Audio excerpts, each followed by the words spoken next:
दोस्तों, आज की कहानी है तनख्वाह।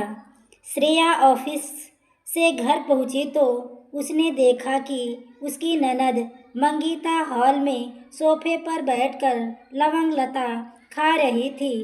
भाभी श्रेया को देखते ही वह खुशी से चहकते हुए उसके पास आई और बोली, भाभी कैसी हैं आप? श्रेया मुस्कुराते हुए बोली, मैं ठीक हूँ दीदी, आप बताओ आप कैसी हो? मंगीता बोली, मैं ठीक हूँ भाभी, अच्छा हुआ जो आप ऑफिस से जल्दी घर आ गई। आज ना मेरा पकौड़ी खाने का मन कर रहा है, इसलिए मैंने माँ को बोलकर हरी प्याज कटवा कर रखवा दिए हैं। आप फटाफट से मेरे लिए पकौड़ियाँ बना दो। ननद की बात सुनकर श्रेया मायूस हो गई, क्योंकि आज उसके पेट में बहुत तेज दर्द हो रहा था, क्योंकि उसको पीरियड्स आया हुआ था। वह तो सोच रही थी कि घर जाकर कुछ हल्का फुल्का बना लूँगी, लेकिन घर आते ही ननद ने पकौड़ियाँ बनाने की फरमाइश कर दी। अब तो पकौड़ियाँ बनाने ही पड़ेंगे। वह चुपचाप कपड़े बदलकर रसोई में घुस गई और पकौड़ियाँ की तैयारी करने लगी। फिर उसने सबके लिए पकौड़ियाँ बनाए। सभी ने खूब मज़े से लेकर पकौड़ियाँ खाए। बाद में उसने भी पकौड़ी खाकर फिर वह बोतल में पानी गुनगुना करके अपने कमरे में जाने लगी।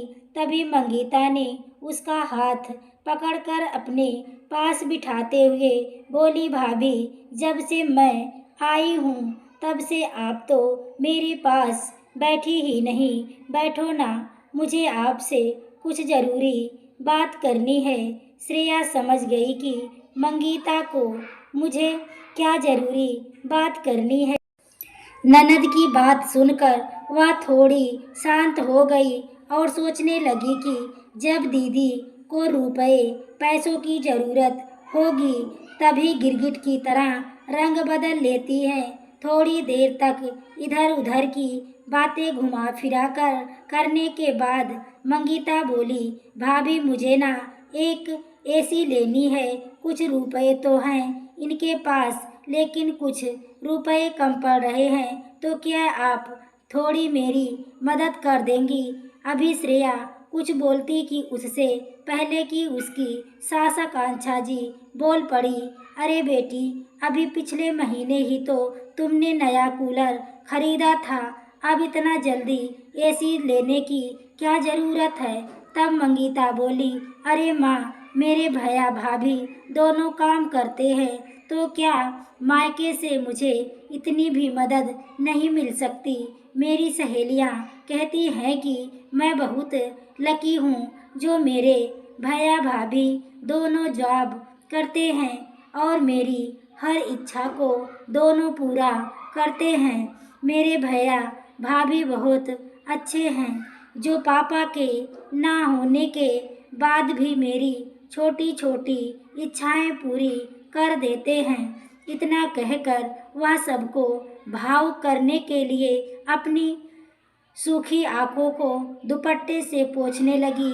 श्रेया सब कुछ समझाते हुए बोली, कोई बात नहीं दीदी, मैं आपको रुपए दे देती हूँ। आज ही मेरी तनख्वाह आई है।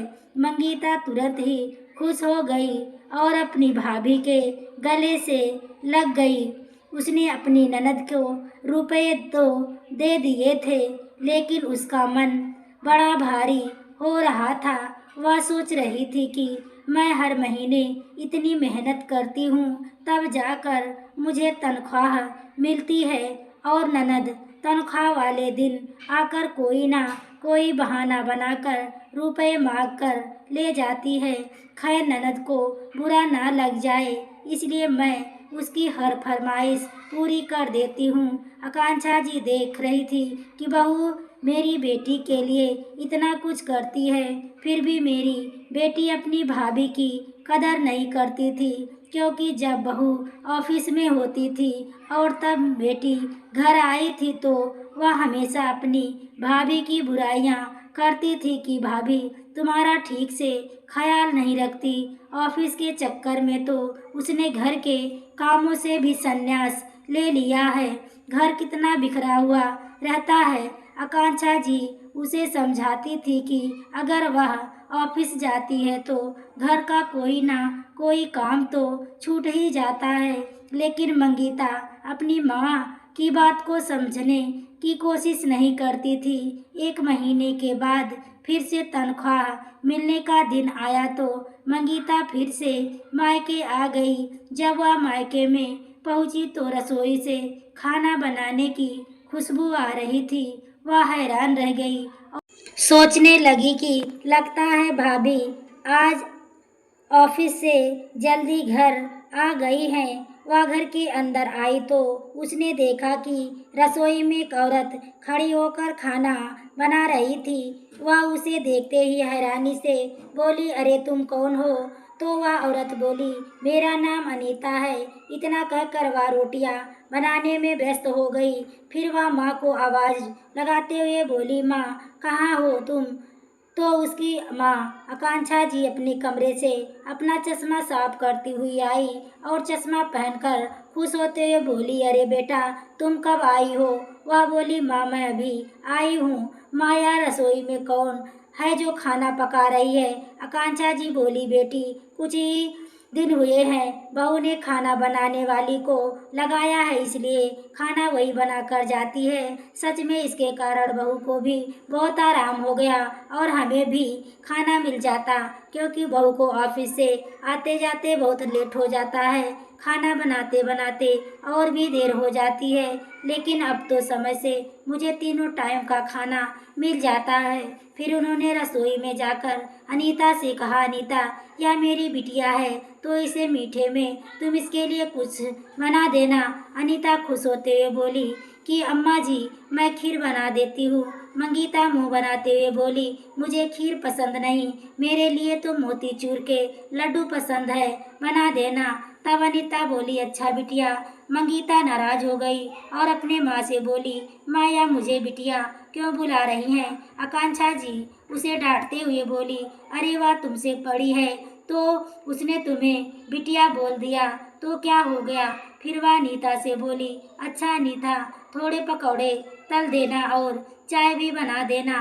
प्याज के पकौड़े जरूर बनाना, मंगीता को बहुत पसंद है। मंगीता नाक मुंह सिकोड़कर बैठ गई। थोड़ी देर में खाना बनाने वाली खाना बनाकर चली गई। आधे घंटे के बाद श्रेया भी ऑफिस से घर आई गई तो काफी थकी हुई लग रही थी। उसे देखते ही मंगीता का गुस्सा फूट पड़ा और वह बोली, भाभी क्या आप घर और ऑफिस के मैनेज नहीं कर सकती? आपको काम वाली लगवाने की क्या जरूरत थी?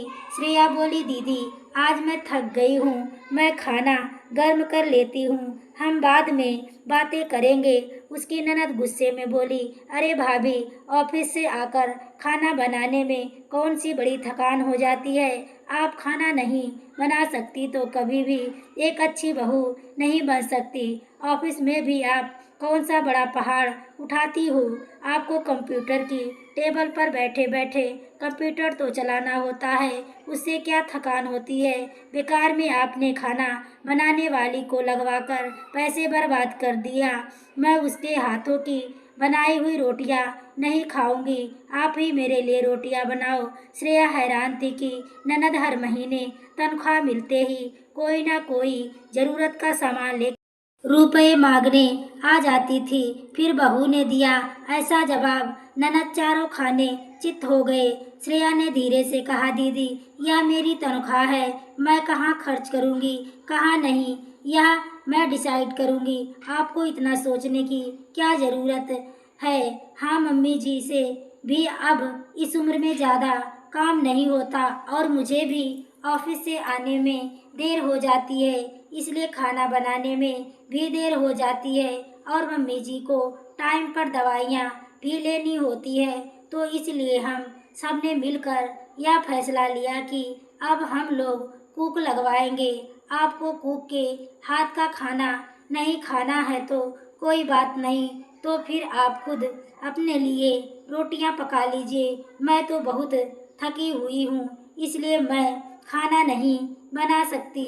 यह सोचकर वह गुस्से से आग बबूला हो उठी। तभी उसकी माँ आकांक्षा जी बीच में बोली, बेटी, तुम्हें भाभी की नौकरी करने से इतनी भी क्या प्रॉब्लम है?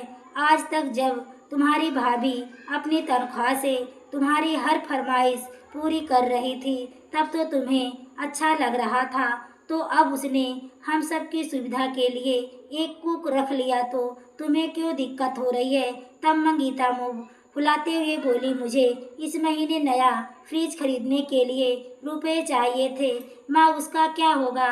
तब आकांक्षा अपनी बेटी को समझाते हुए बोली, देखो बेटा, अब तुम्हारी भाभी की तनख्वाह तो कम पड़ जाएगी क्योंकि उसको कुक के भी रुपए देने हैं, घर का खर्च भी चलाना है, यहाँ पर भी खर्च कुछ कम नहीं है और बहू को भी अपने भविष्य के लिए कुछ बचत करनी होगी। तुम हर महीने यहाँ आकर अपनी भाभी की तनख्वाह से रुपए माँ कर ले जाती हो तो बेटा ऐसे कैसे काम चलेगा? तुम भी पढ़ी लिखी हो, समर्थ हो तो तुम भी कोई जॉब क्यों नहीं कर लेती? फालतू बैठी रहती हो, उससे अच्छा है कि तुम कोई काम ही कर लो, दो चार पैसे आएंगे और अपनी कमाई से अपनी शौक भी पूरे कर लेना। माँ के समझाने पर मंगीता का चेहरा गुस्से से लाल हो गया।